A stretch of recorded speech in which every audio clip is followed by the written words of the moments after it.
Saya nggak sengaja jalan-jalan ke mall klise, ada orang yang nawarin ke orang tua saya, mau nggak anaknya main iklan. Umur berapa tuh?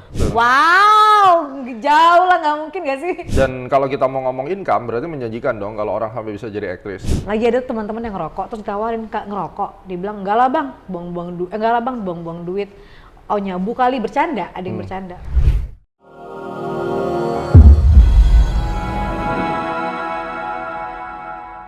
Threadpreneur, langsung saja kita bersama Gita Sinaga. Halo Bang. Thank you so much. Jadi kalau sebelumnya kita ngobrolin tentang binary di channelmu, sekarang kita akan bahas, saya lihat ini luar biasa banget, bikin satu podcast dan seorang perempuan yang muda. Tentunya banyak orang yang pingin zaman sekarang itu untuk memulai karirnya sebagai seorang podcaster, ya kan? Terus kemudian dia punya YouTube channel sendiri dan berkembang. Anda mulai semua ini dari kapan? Kita baru mulai itu 2 bulan ya, November. 2 bulan? November awal, September atau November, Oktober, November saya lupa, kurang lebih 3 bulan ini sih Bang. Tapi sebelumnya karirnya? Saya seorang pemain sinetron. Sinetron? Aktris. Kenapa dari aktris pindah ke podcast? Jadi ada panjang story-nya, jadi ya kalau saya mikirnya gini sih, saya memang hobi banget ngobrol sama orang. Oke. Saya kalau lagi di lokasi syuting, itu biasanya saya sama partner saya, lawan main saya ngobrol-ngobrol, kemudian saya baru tahu, oh ternyata dia punya bisnis makanan, oh ternyata dia punya bisnis tekstil, oh ternyata masa lalunya begini gitu. Kemudian saya lihat fenomena podcast. Oke. Oh benar juga ya, menarik ya mengetahui sisi lain kehidupan orang atau apa gitu kan. Dan akhirnya kebetulan membuat podcast itu secara budgeting itu besar sekali karena habis berapa bikin podcast? Nah ini yang saya mau cerita dan mungkin ini rahasianya. Kamera itu nggak murah, Ya. Alat podcast itu nggak murah buat saya, mungkin bagi banyak orang itu bukan hal yang mahal gitu. Akhirnya saya bertemu sama investor yang saya nggak bisa jelaskan di sini. Investor akhirnya saya punya programnya, investor yang menyediakan dananya, kemudian bertemu di titik tengah, lalu saya membuat konsep podcast ini, Pantengin Podcast, dan terjadilah gitu. Ada timnya juga gitu yang disediakan. Oke, berarti dulunya aktris di sinetron. Iya. Kalau ada orang sekarang berpikir bahwa anaknya cantik kayak Mbak Gita gitu, berpotensi, recommended gak sih kalau dia masuk dunia acting? Ada duitnya nggak?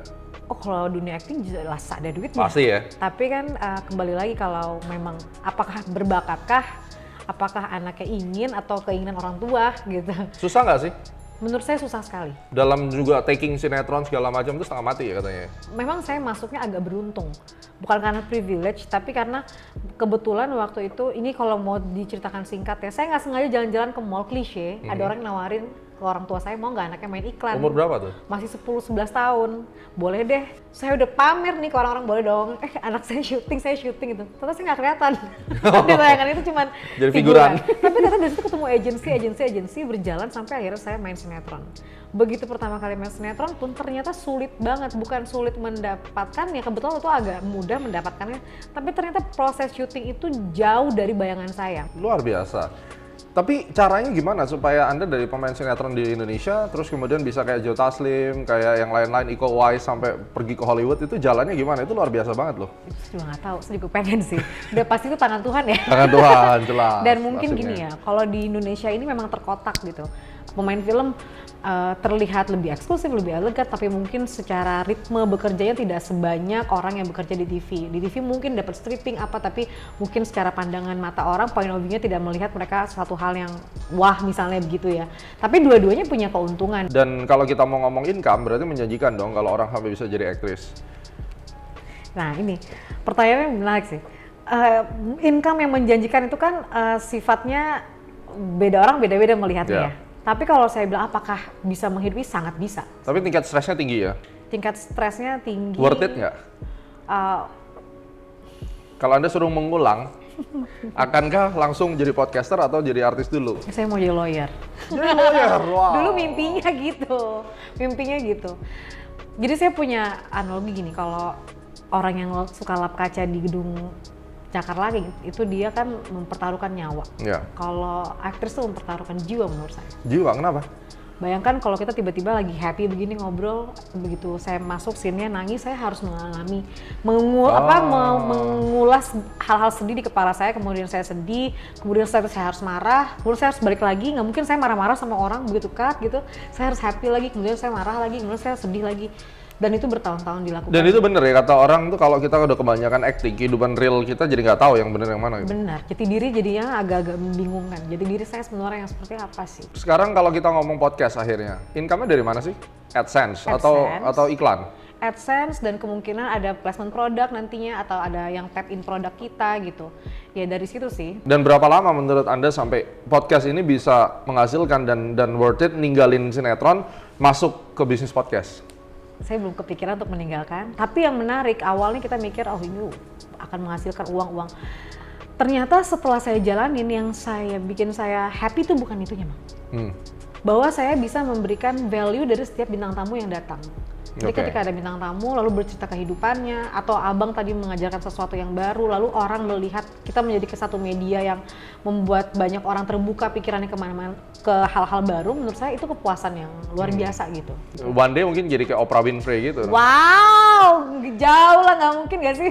Jujur saya tuh nggak pernah membentuk style apa-apa. Natural aja gitu. Jadi saya tuh kalau mungkin gitu ada yang nonton episode per episode aneh-aneh.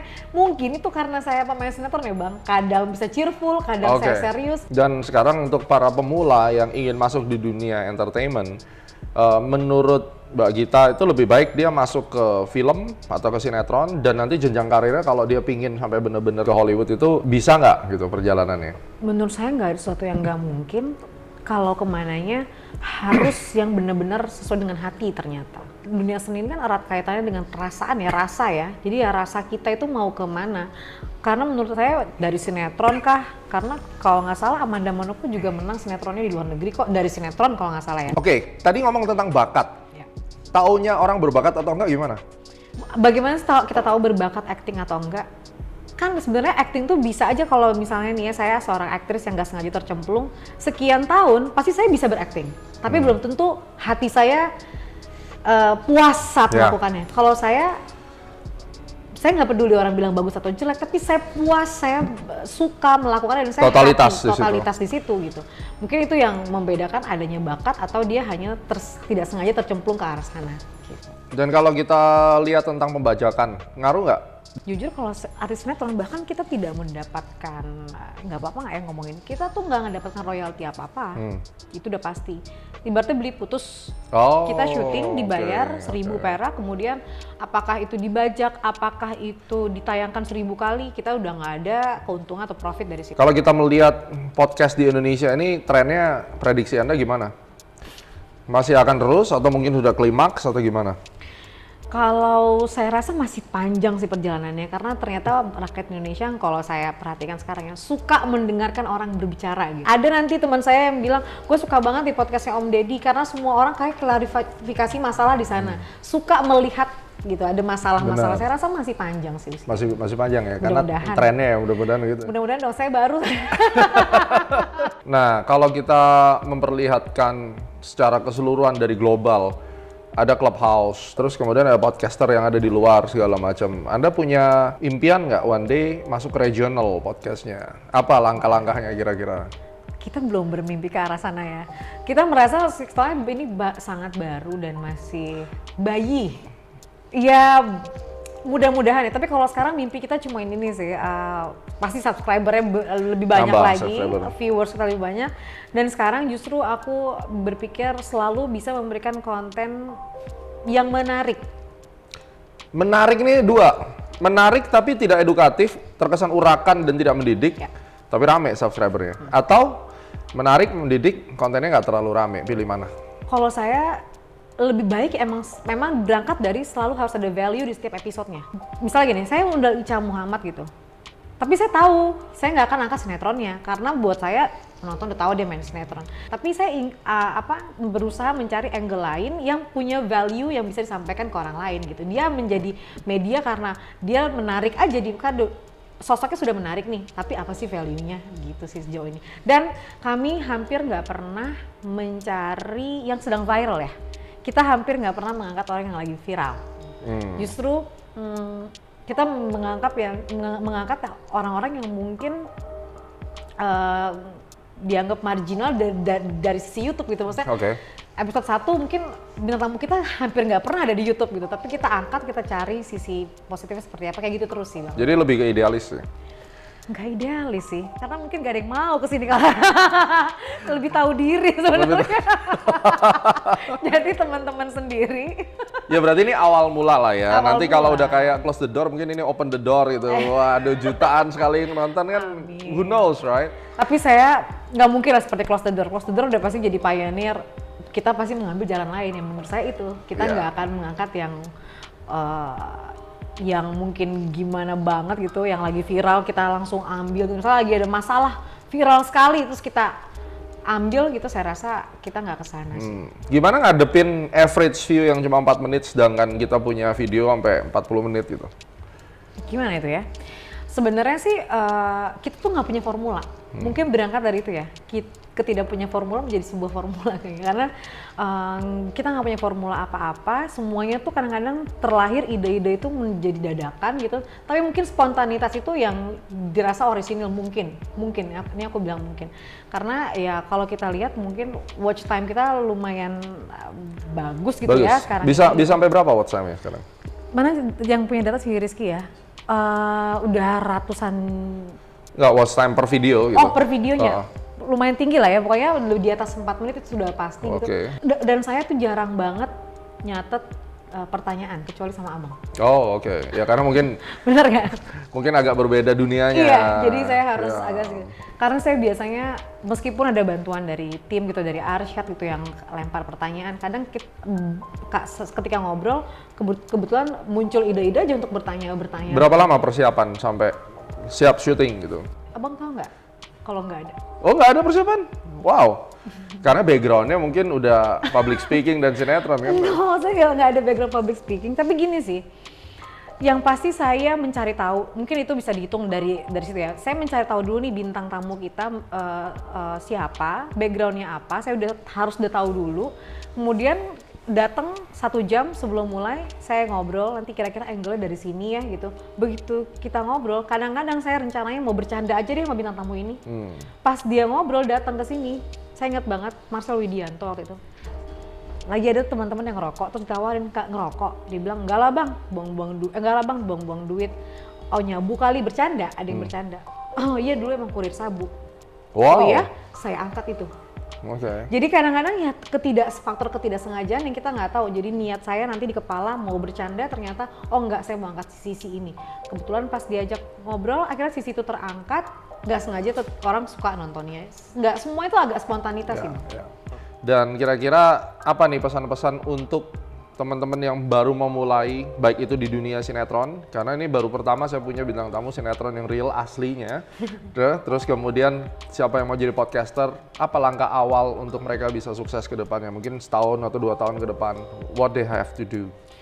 Menurut saya yang pertama kali, jangan memulai sesuatu karena tren, karena ikut-ikutan, tapi mulailah sesuatu karena kita tahu ada tujuan yang jauh lebih besar daripada itu gitu. Saya memulai podcast itu tujuannya untuk kasih value, untuk kasih nilai yang mungkin udah banyak sih orang kasih value, tapi kadang-kadang kan ada beberapa lapisan-lapisan yang tidak tepat gitu. Saya pengen ada mengisi rongga-rongga kosong itu gitu niatannya. Dan memulailah sesuatu itu dengan selain dengan apa tadi saya bilang bukan hanya karena tren, dan melakukan sesuatu dari hati gitu, dari hati kita. Jangan karena mumpung nih gue lagi ada di posisi yang bagus, kenapa enggak gue bikin, kenapa enggak, sah-sah aja, tapi biasanya enggak long last kalau menurut saya gitu.